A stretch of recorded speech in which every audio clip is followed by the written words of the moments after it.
કેમ છો વિદ્યાર્થી મિત્રો?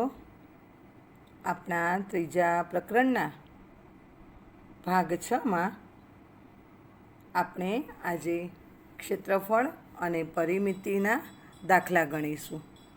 એટલે કે આપેલા આકારોના ક્ષેત્રફળ અને પરિમિતિ કેટલા થાય તે આપણે શોધવાનું છે. તો અત્યાર સુધીમાં આપણે જે કંઈ પણ ભણ્યા છે તેનું થોડુંક આપણે શું કરી લઈએ? રિવિઝન કરી લઈએ. ચલો, શું ભણ્યા છીએ આપણે આ પ્રકરણમાં? યાદ છે ને બધાને? યાદ છે? હા.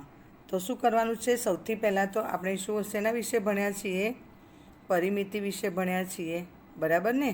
તો પહેલાં તો સૌથી પહેલાં વ્યાખ્યા બોલો. પરિમિતિ એટલે શું કહેવાય? ચલો યાદ કરો તો પરિમિતિ એટલે કોઈ પણ બંધ આકૃતિની બધી બાજુઓના માપનો સરવાળો એટલે પરિમિતિ. અને ક્ષેત્રફળ એટલે કોઈ પણ બંધ આકૃતિએ સપાટી પર રોકેલી જગ્યાનું માપ એટલે ક્ષેત્રફળ. બરાબર વિદ્યાર્થી મિત્રો? હવે આપણે જોઈએ કે આ જે આપણે વ્યાખ્યાઓ છે તેના આધારે આપણે દાખલા ગણ્યા છે. આજે પણ આ ભાગમાં પણ આપણે બીજા કેટલાક દાખલા જોવાના છે. હવે ચોરસની પરિમિતિ શોધવાનું સૂત્ર શું છે? આપણે દાખલા કઈ રીતે ગણીશું? તો આપણે દાખલા સૂત્રોના આધારે ગણવાના છે, બરાબર ને? તો આ તમારા છે સૂત્રો. કયા છે સૂત્રો? બતાવો તો. આ તમારા સૂત્રો છે, બરાબર? અહીંયા આપણે સૂત્રોને જોઈ લઈએ કે આ છે તમારા બધા જ સૂત્રો. કે ચોરસની પરિમિતિ શોધવી હોય તો આપણે કયા સૂત્રનો ઉપયોગ કરીશું? તો 4 ગુણ્યા લંબાઈ અથવા લંબાઈ વત્તા લંબાઈ વત્તા લંબાઈ વત્તા લંબાઈ. બે રીતે ચોરસની પરિમિતિ આપણે શોધીશું. કેવી રીતે? 4 ગુણ્યા લંબાઈ કરીશું અથવા તો 4 વાર લંબાઈનો સરવાળો કરીશું. પછી છે લંબચોરસની પરિમિતિ. તો લંબચોરસની પરિમિતિનું સૂત્ર છે 2 ગુણ્યા લંબાઈ વત્તા પહોળાઈ અથવા લંબાઈ વત્તા પહોળાઈ વત્તા લંબાઈ વત્તા પહોળાઈ. પછી આવે છે ચોરસનું ક્ષેત્રફળ. તો ચોરસનું ક્ષેત્રફળ શોધવાનું સૂત્ર છે લંબાઈ ગુણ્યા લંબાઈ. અને લંબચોરસનું ક્ષેત્રફળ શોધવાનું હોય તો આપણે કયું સૂત્ર મૂકીશું? લંબાઈ ગુણ્યા પહોળાઈ. બરાબર? હવે આ થઈ ગઈ આપણા પરિમિતિ, ક્ષેત્રફળ, તેની વ્યાખ્યા, તેના શોધવાના સૂત્રો. હવે આપણે જોઈ લઈએ કે એકમો. તો પરિમિતિના એકમ કયા કયા છે? એકમ એટલે શું? તો આપણે જે દાખલો ગણીએ છીએ તેની પાછળ એક એકમ લખીએ છીએ. યાદ છે? હા, તો હમણાં બોલીશું એટલે તમને યાદ આવશે કે પરિમિતિના એકમો કયા કયા છે. તો પરિમિતિના એકમ છે સેન્ટીમીટર, મીટર, કિલોમીટર, બરાબર? અને ક્ષેત્રફળના એકમ જો જોઈએ તો ક્ષેત્રફળના એકમો છે કયા કયા છે? ક્ષેત્રફળના એકમ તો ક્ષેત્રફળનો દાખલો ગણ્યા પછી આપણે જે જવાબ આવે એની પાછળ ચોરસ શબ્દ ઉમેરવાનો છે. કારણ કે ક્ષેત્રફળ હંમેશા ચોરસ સેન્ટીમીટરમાં મપાય, બરાબર? એટલે આપણે ચોરસ સેન્ટીમીટર એવો શબ્દ લખવો પડે. અને દાખલો ગણ્યા પછી આપણે આ એકમ લખવા જરૂરી છે. દાખલા તરીકે પરિમિતિમાં આપણે જે જવાબ આવે એની પાછળ સેમી, મીટર અને કિલોમીટર લખીએ છીએ.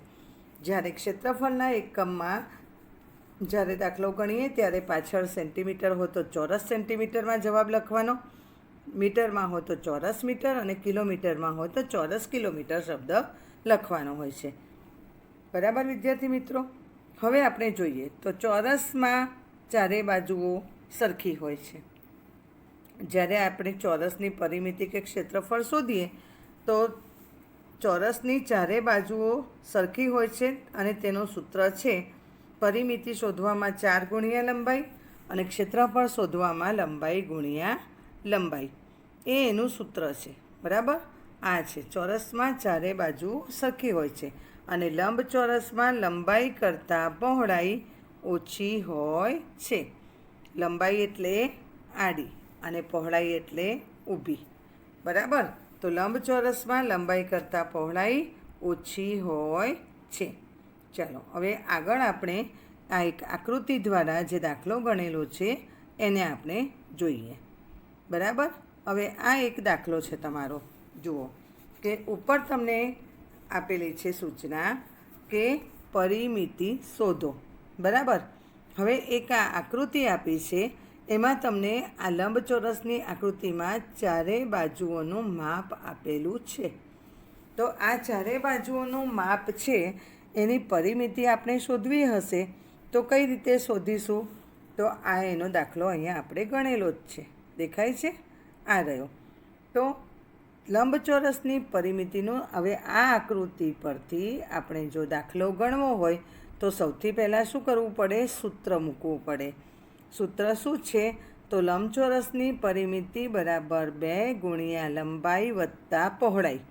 હવે આ બરાબર પછી બીજા પગથિયામાં આપણે શું કરવાનું છે? 2 તો એના એ જ રાખવાના છે, ગુણ્યાના ગુણ્યા, અને લંબાઈ જેટલી હોય એટલી લંબાઈની નીચે લખી નાખો. લંબાઈ 4 સેન્ટીમીટર અને પહોળાઈ 2 સેન્ટીમીટર, એટલે કે 2 વત્તા 4 વત્તા 2 કરીએ તો 6 થાય. એટલે 2 ગુણ્યા 6 બરાબર 12 સેન્ટીમીટર તેની પરિમિતિ આવી. આ આકૃતિની પરિમિતિ કેટલી છે? તો 12 સેન્ટીમીટર તેની પરિમિતિ છે એમ કહેવાય. જવાબ કેટલો આવ્યો આપણો? 12 સેન્ટીમીટર. બરાબર. અને હવે આપણે બીજો એક દાખલો જોઈએ કે બીજી તમને એક આકૃતિ આપેલી છે. એ આકૃતિમાં તમારે આ 12 સેન્ટીમીટર લંબાઈ ધરાવતી આ 12 સેન્ટીમીટર લંબાઈ છે અને આ 1 સેન્ટીમીટર પહોળાઈ છે એ ધરાવતી આકૃતિ લંબચોરસ છે. અને આ લંબચોરસ આકૃતિની પરિમિતિ શોધવા માટે આપણે સૂત્ર મૂકવું પડે. તો લંબચોરસની પરિમિતિ શોધવાનું સૂત્ર શું છે? તો 2 ગુણ્યા લંબાઈ વત્તા પહોળાઈ. 2ના 2 નીચે મૂકવાના, ગુણાકારના ગુણાકાર મૂકવાના. હવે લંબાઈ જે છે આ લંબાઈની નીચે જેટલી લંબાઈ હોય એ લખી નાખો, એટલે કે 12 સેન્ટીમીટર વત્તા તો વત્તા, વત્તાનો વત્તા અહીંયા નીચે ઉતારો, અને પહોળાઈ જેટલી છે એટલી લખી નાખો. પહોળાઈ કેટલી છે? 1 સેન્ટીમીટર. આ પહોળાઈ બતાવી છે ને, આ છે એની પહોળાઈ, આ પહોળાઈ છે. બરાબર ને? તો હવે શું કરવાનું કે ફરી ત્રીજા સ્ટેપમાં 2ના 2 ગુણ્યા આ 2નો સરવાળો, એટલે કે 12 અને 1 કેટલા થાય? 13 થાય. એટલે 2 ગુણ્યા 13 કરતાં જવાબ કેટલો આવે? 26 સેન્ટીમીટર જવાબ આવે. તો આ થઈ ગયું તમારું આ બીજા ચિત્રના લંબચોરસની પરિમિતિનો જવાબ જે શોધ્યું તે. હવે આ એક દાખલો છે ક્ષેત્રફળ શોધવાનો. તમને બધાને આ એક દાખલો દેખાશે. બરાબર. તો આ જે દાખલો ગણ્યો છે તે આપણે જોઈ લઈએ કે એક લંબચોરસ ટિકિટની લંબાઈ 3 સેન્ટીમીટર અને પહોળાઈ 6 સેન્ટીમીટર છે. તો તેનું ક્ષેત્રફળ શોધો. બરાબર. આપણે વાંચો છો ને દાખલો? બધા વાંચો. શું છે? એક લંબચોરસ ટિકિટની લંબાઈ 3 સેમી અને પહોળાઈ કેટલી છે? 6 સેન્ટીમીટર છે. તો આપણે તેનો દાખલો ગણીએ તો કઈ રીતે ગણાશે? તો સૌથી પહેલાં તો આપણે દાખલો ગણવો હોય તો શું કરવાનું વિદ્યાર્થી મિત્રો? કે સૌથી પહેલાં આપણે તેની લંબાઈ અને પહોળાઈ શોધી લેવાની. બરાબર. તો આપણે સૌથી પહેલાં દાખલો જુઓ કે એક લંબચોરસ ટિકિટની લંબાઈ કેટલી છે? 3 સેમી છે. બરાબર ને? આ 3 સેમી લંબાઈ છે. તો આપણે પહેલાં લખી દઈશું કે લંબચોરસ ટિકિટનું ક્ષેત્રફળ, લંબચોરસ ટિકિટનું ક્ષેત્રફળ બરાબર લંબાઈ ક્ષેત્રફળ શું છે? લંબચોરસનું ક્ષેત્રફળ શું લખીએ છીએ આપણે? લંબાઈ ગુણ્યા પહોળાઈ. બરાબર ને? સૂત્ર શું છે? લંબચોરસનું ક્ષેત્રફળ બરાબર લંબાઈ ગુણ્યા પહોળાઈ. લંબચોરસનું ક્ષેત્રફળ બરાબર લંબાઈ ગુણ્યા પહોળાઈ. હવે બીજા સ્ટેપમાં મેં તમને શું સમજાવ્યું હતું કે બીજા સ્ટેપમાં આપણે શું કરવાનું છે? જે લંબાઈ હોય એ લખવાની છે. તો એ દાખલામાં લંબાઈ કેટલી હતી આપણે દાખલો જોયો હતો ને? તો એ દાખલામાં લંબાઈ કેટલી છે? જો બધાને યાદ રહ્યો દાખલો? આપણે દાખલાની વિગત બરાબર યાદ રાખવાની છે, તો જ તમને આ દાખલો ગણી શકશો, નહીંતર તમને આ દાખલા ગણતા આવડશે નહીં. તો લંબાઈ હતી 3 સેન્ટીમીટર, એટલે લંબાઈ લખો 3 સેન્ટીમીટર ગુણ્યા પહોળાઈ કેટલી હતી? 6 સેન્ટીમીટર. તો આપણે અહીંયા લખવાનું 6 સેન્ટીમીટર. પછી આપણે શું કરવાનું છે? 3 ગુણ્યા 6, એટલે કે 3 છંગ 18. હવે 18 જવાબ આવ્યો. આપણે શું શોધ્યું છે? ક્ષેત્રફળ શોધ્યું છે. એટલે મેં તમને અત્યારે એક સૂચના આપી હતી કે ક્ષેત્રફળ શોધીએ તો તેનો જવાબ ચોરસ સેમી એકમમાં આવે. આ ચોરસ શબ્દ લખવાનું ભૂલવાનું નહીં.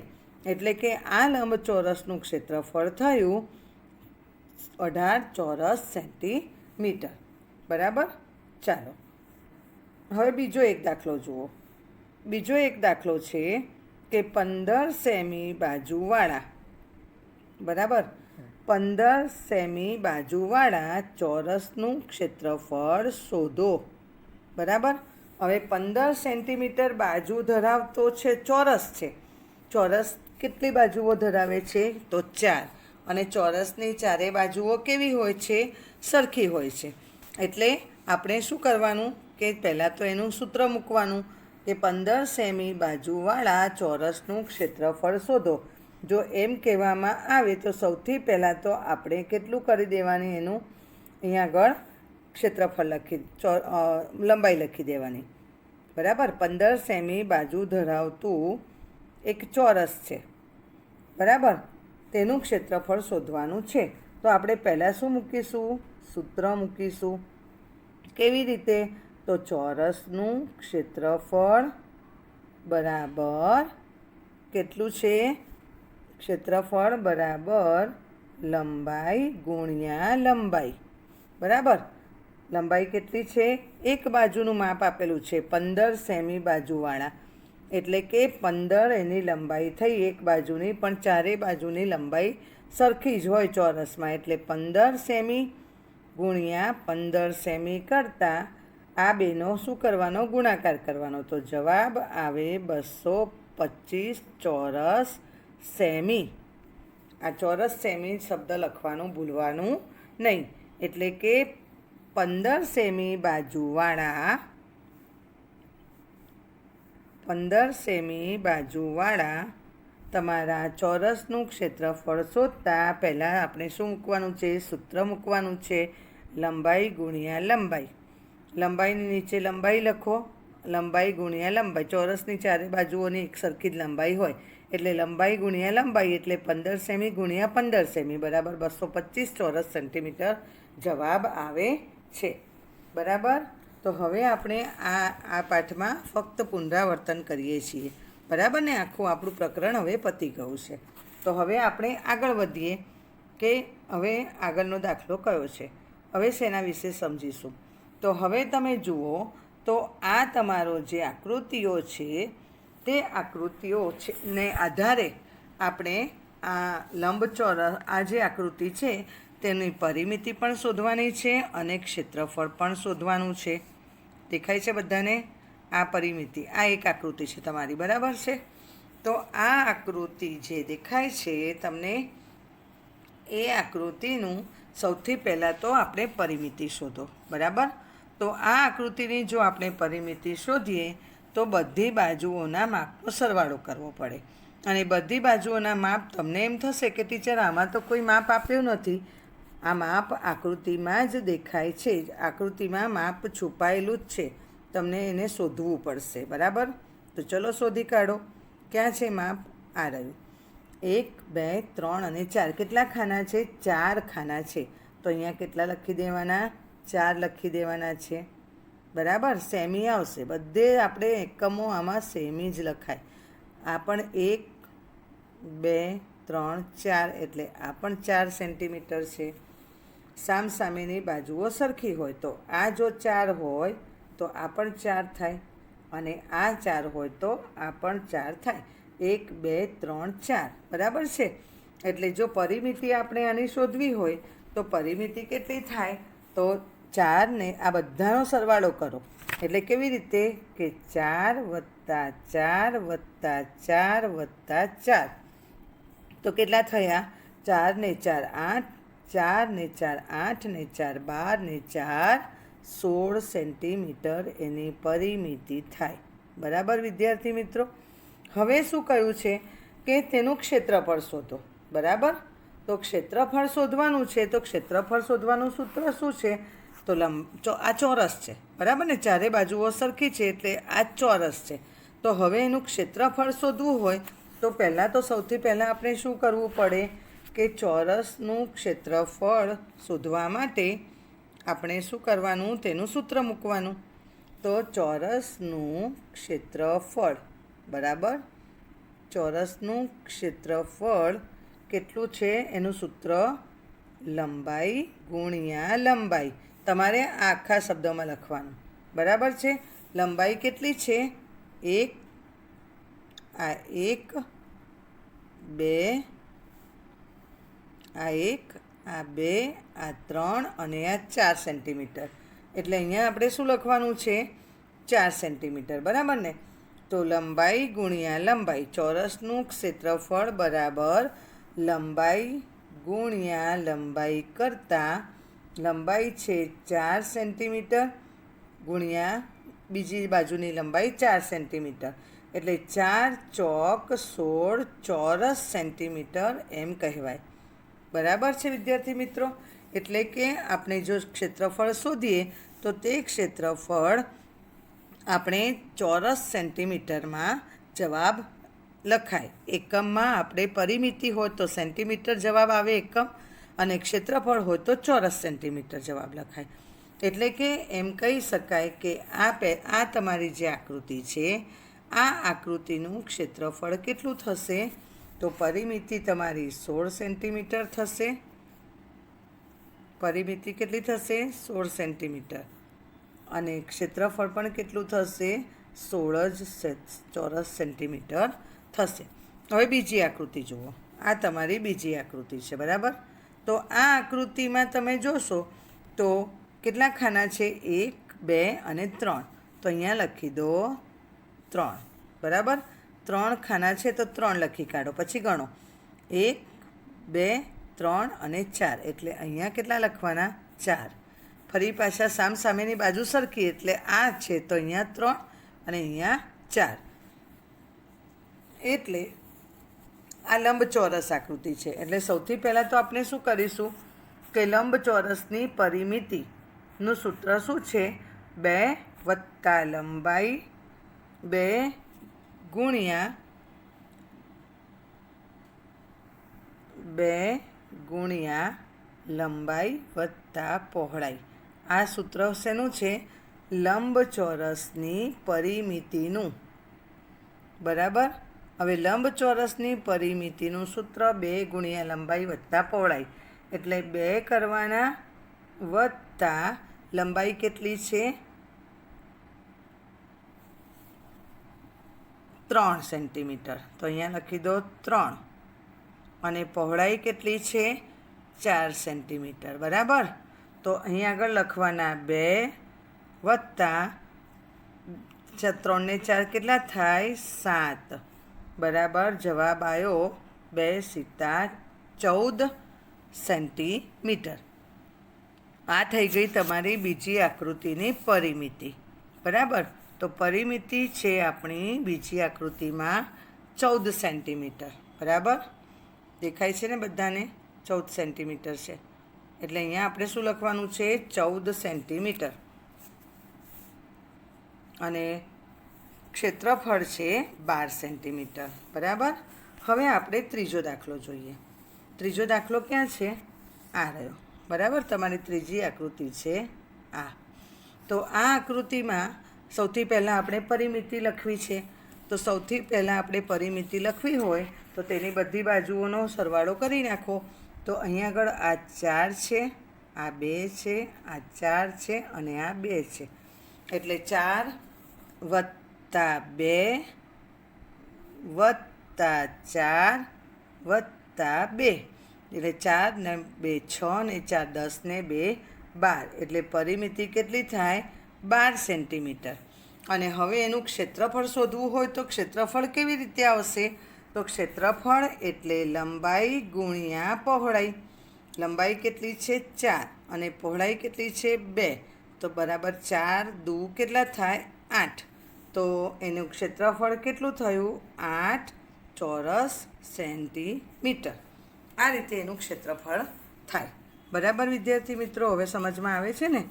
ચાલો હવે આપણે આગળની આકૃતિ જોઈએ. આ એક આકૃતિ છે. તો આ આકૃતિમાં આપણે સૌથી પહેલાં તો તેની પરિમિતિ શોધવી છે. તો પરિમિતિ શોધવા માટે શું કરવું પડશે? ચલો હવે તો તમને ખરેખર આવડી ગયું હશે. આવડે છે ને? ચલો સૌથી પહેલાં શું કરવાનું? ખાના ગણવાના. ખાના કેટલા છે? 1 2 3 4 5 6. બરાબર? 6 ખાના થયા. પછી 7 8 9 10 11 અને 12. બરાબર? તો આ 12 બાજુ આપણે પરિમિતિ એટલે બધી બાજુઓના માપનો સરવાળો. એટલે આ બાજુઓનો સરવાળો કર્યો, આ બાજુનો સરવાળો કર્યો. બરાબર? હજી આ બાજુની 2 રહીને આ બાજુ રહી છે. બરાબર? તો આ બાજુઓ ગણો. 13 અને 14, 15 અને 16. આ પણ 2 બાજુઓ છે. એટલે કે પરિમિતિ કેટલી થઈ છે? 16 સેન્ટીમીટર થઈ છે. આ આકૃતિની પરિમિતિ 16 સેન્ટીમીટર. અને લંબાઈ કેટલી છે? હવે લંબાઈ ગણી કાઢો. તો લંબાઈ છે તમારી આ આકૃતિની 1 2 3 4 5 6. લંબાઈ 6. અને પહોળાઈ કેટલી છે? 2. આ 1 અને 2. અને પહોળાઈ છે 2 સેન્ટીમીટર. અને આપણે ક્ષેત્રફળનું સૂત્ર છે લંબાઈ ગુણ્યા પહોળાઈ એટલે 6 ગુણ્યા 2 બરાબર થાય 6 દુ 12. એટલે કે ક્ષેત્રફળ કેટલું થયું? 12 ચોરસ સેમી.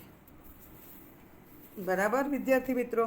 તો હવે તમને આ દાખલા ગણવાના ખૂબ જ સરળ પડશે, કારણ કે હવે આપણે જે રીત કરી છે એ રીત ખૂબ જ સરળ છે. આવડી ગયું હશે? આવડ્યું બધાને? ચાલો તો હવે આપણે એક આ આકારની પરિમિતિ અને ક્ષેત્રફળ જોઈ લઈએ. ચાલો પરિમિતિ શોધવી છે. બરાબર? તો બધી બાજુઓના માપનો સરવાળો કરો. સૌથી પહેલાં હવે ફરી આપણે છેલ્લી વાર આ દાખલો સમજીએ છીએ. હવે તમને આવડી જ જવો જોઈએ. બરાબર ને? તો હવે સૌથી પહેલાં આપણે બધી બાજુઓના માપનો સરવાળો કરો આ આકૃતિમાં. તો બધી બાજુઓ પહેલાં જોઈ લો. કેટલી બાજુઓ છે? તો જેટલી પણ બાજુઓ છે બધાની ગણતરી કરવાની. બરાબર? તો આ 1 2 3 4 5 6 7 8 9 10 11 12 13 14 15 16. જેટલી બાજુઓ એટલી એની પરિમિતિ થાય. બરાબર? કેટલી બાજુઓ થઈ? 16 સેન્ટીમીટર. 16 બાજુઓના 16 સેન્ટીમીટર પરિમિતિ થાય.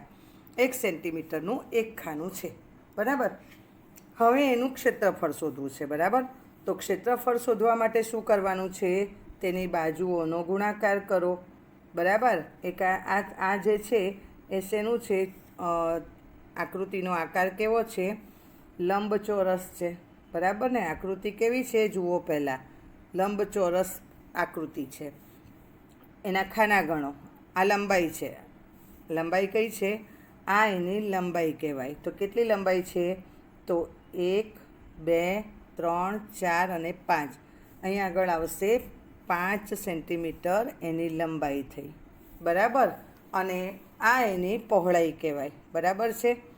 આ જે છે એની પહોળાઈ છે. તો પહોળાઈ કેટલી છે? 1 2 અને 3 સેન્ટીમીટર. બરાબર ને? પહોળાઈમાં શું લખશો? 3 સેન્ટીમીટર. આ 5 સેન્ટીમીટર લંબાઈ અને આ 1 2 અને 3 સેન્ટીમીટર પહોળાઈ છે. તો આ બેનો કરવાનો ગુણાકાર. ક્ષેત્રફળ એટલે શું? ગુણાકાર. લંબચોરસનું ક્ષેત્રફળનું સૂત્ર છે લંબાઈ ગુણ્યા પહોળાઈ. લંબાઈ છે 5, પહોળાઈ છે 3 સેન્ટીમીટર. બરાબર 5 તરી 15 ચોરસ સેમી. આ એનો જવાબ છે. બરાબર વિદ્યાર્થી મિત્રો? તો હવે તમને ખ્યાલ આવી ગયો હશે કે આપણે કોઈ પણ લંબચોરસ કે ચોરસ આકારની પરિમિતિ અને ક્ષેત્રફળ કેવી રીતે શોધી શકીએ છીએ।